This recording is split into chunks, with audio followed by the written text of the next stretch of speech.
もう古い。日本人が絶対に教えない継承のヤバすぎる秘密と世界標準の呼び方。皆さんこんにちは。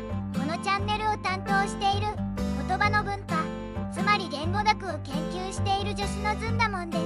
皆さんは日本に来たり日本語を勉強したりして最初におそらくあれどうやって人を呼んだらいいのだろうと頭を抱えたことはありませんか？日本に来たあなたが最初に感じる謎、そう、日本の継承です。人の名前の後につけるさん、さま、くん、ちゃん、とのなどのこの呼び方のバリエーションが多すぎると感じたはずです。会社では田中部長や佐藤様、友達はさやかちゃんやたけしくん、電車の中ではお客様や運転手さん。一つの国でこんなにたくさんの呼び方があるのは世界的に見てもとても珍しいことです。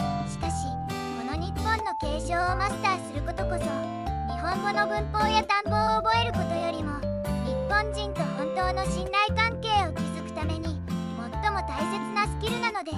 なぜなら継承は単なる言葉ではなくその人の社会的なポジション、年齢、あなたとの親しさ、そしてその場のルールを全て表している日本の人間関係そのものだからです。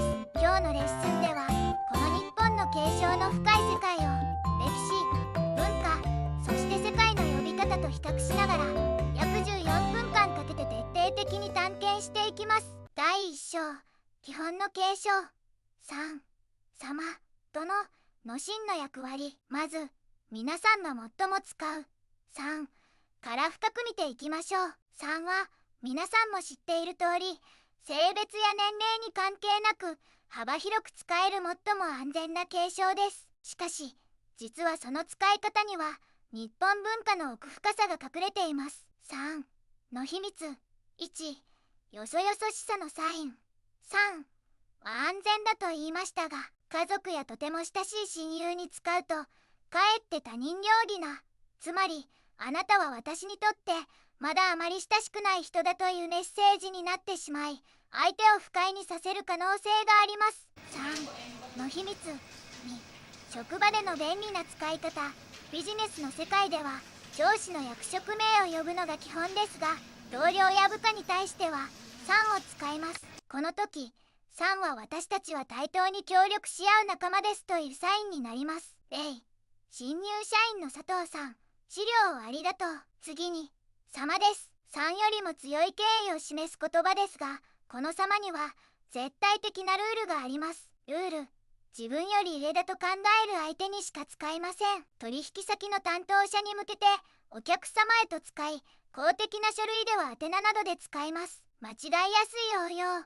自分宛てに来た結婚式の招待状、その返信用はがきの自分の名前の下に様と書かれていても、それを返送するときは様を消すのが日本のマナーです。これは自分の継承を自らアピールするのは謙虚さに欠けるとみなされるからです。殿は古風なイメージがありますが、現代では主に公的な文書に残っています。なぜでしょう？歴史的な背景。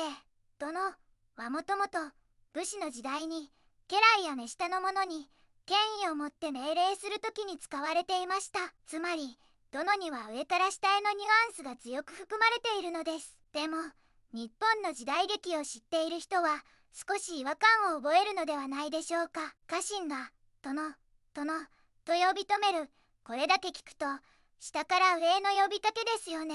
結論から申し上げると、殿という言葉はその時代や話す相手との関係によって敬意の度合いが大きく変わってきた言葉なのです。現代の使用だからこそ、現代でも会社や行政が公式な決定や賞状を渡すとき、事務的に相手の公の立場を認める意味で使われます。例、表彰状。ずんだもんどの教授のポイント。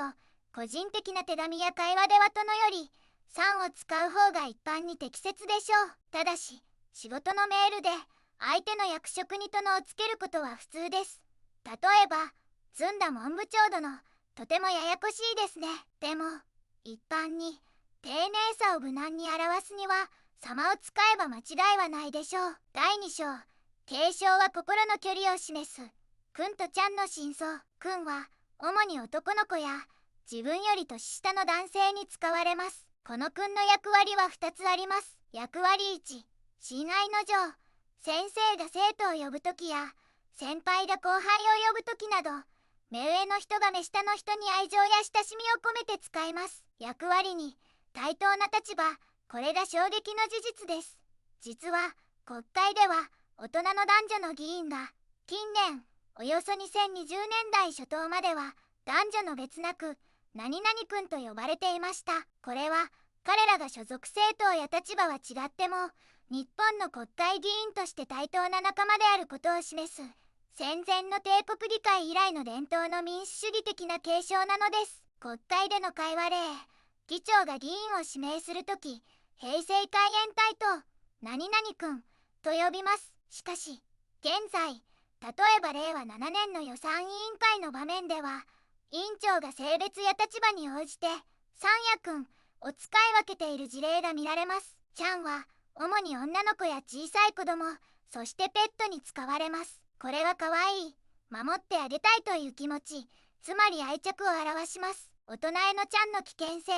職場で年上の女性や上司にちゃんと呼ぶのは大変な失礼にあたります。相手を子供扱いしたり、女性蔑視と受け取られたりするリスクがあります。大人へのちゃんの許される場面。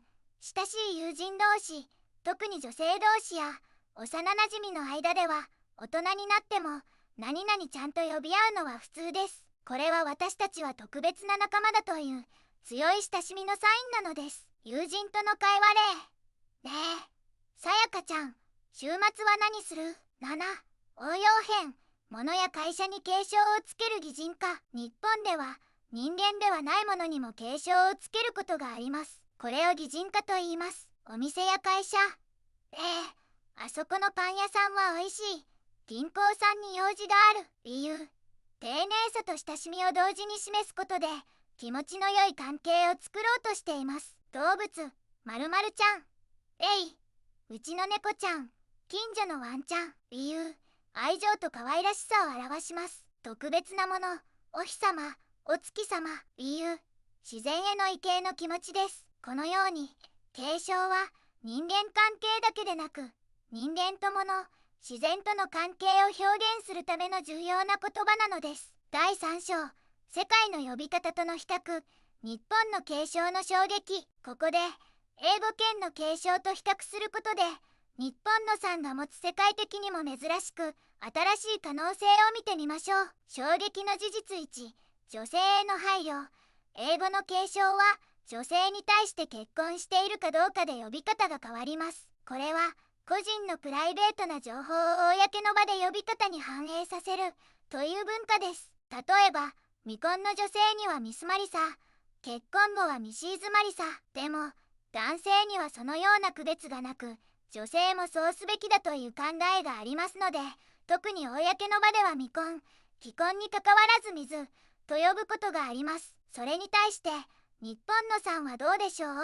田中さんは男性でも女性でも結婚していてもしていなくても一切関係なく使えます。これは性別やプライバシーに関係なく全ての人に同じ敬意を払うという点で非常に現代的な平等な考え方に合致するものですね。衝撃の事実に新しい国際標準の可能性。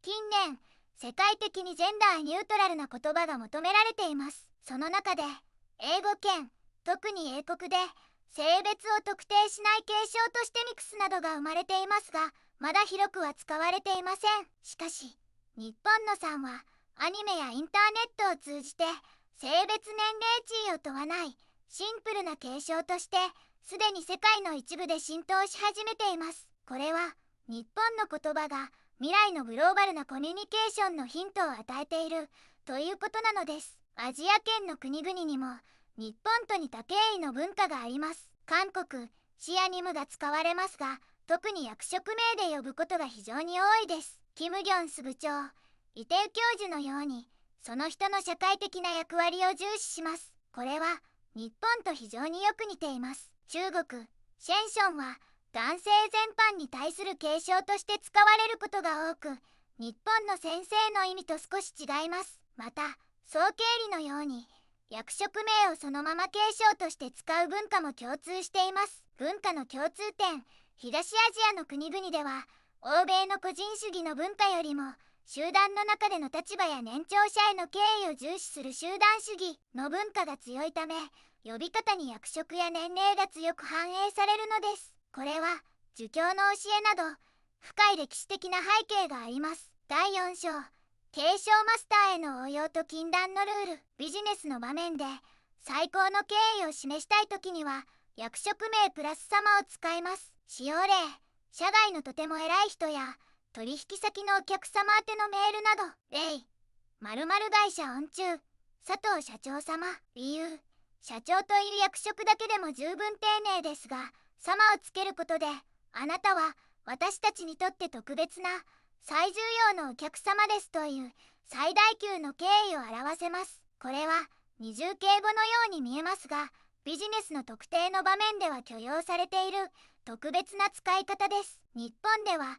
敬称をつけないことが最も親しい関係の証となります。これは相手に対してあなたは私が心を完全に開いている人ですというメッセージを送っていることになります。継承の卒業ステップ。〇〇さん、初めて会う〇〇くん、何々ちゃん、親しくなった、あるいは目上から召したい。呼び捨て、お互いに許可し合った時。実践的なアドバイス。日本人から急にもうさんはつけないで、呼び捨てでいいよと言われたら、それはあなたを本当の友達だと認めたという最大のサインです。しかし、あなたが日本人を呼び捨てにするのは、相手から許可されるまで待つのが賢明な方法です。最後に、この授業で最も重要な日本の敬語の禁断のルールを再確認しましょう。ルール、自分自身には絶対に敬称をつけません。よくある例、他の人に自分の配偶者を紹介するときに、私の奥さんです、旦那さんです。正しい例、他の人に自分の配偶者を紹介するとき、私の妻です、夫です。悪い例、自分の会社の上司のことを取引先に話すとき、うちの田中部長様が。正しい例、自分の会社の上司のことを取引先に話すとき、弊社の部長の田中が。理由、これは日本の謙譲語の考え方です。相手を最上位に置くために自分の側の人間はあえて低い立場として紹介します。そうすることで相手への敬意がより高く見えるという文化的な作法なのです。まとめと次へのステップ。今日の授業で皆さんは日本の継承の奥深い世界を探検しました。3は性別を問わない世界に誇るべき平等な継承。様は最高の敬意を表す。ちゃんは心の距離を測る物差し。役職名は社会的な役割を尊重するサイン。そして自分には継承をつけないのが日本の美徳。日本語の継承は単なる言葉のルールではなく、相手を大切にする日本の心そのものです。継承を正しく使うことはあなたが日本社会でスムースに、そして心豊かに生活するための最強のスキルとなるでしょう。この動画が皆さんの日本語学習と日本での生活の一助になれば嬉しいです。ぜひあなたの率直な意見や体験談をコメント欄で教えてください。この動画が面白かった、ためになったという方はぜひチャンネル登録と高評価をお願いします。また次回の動画でお会いしましょう。ありがとうございました。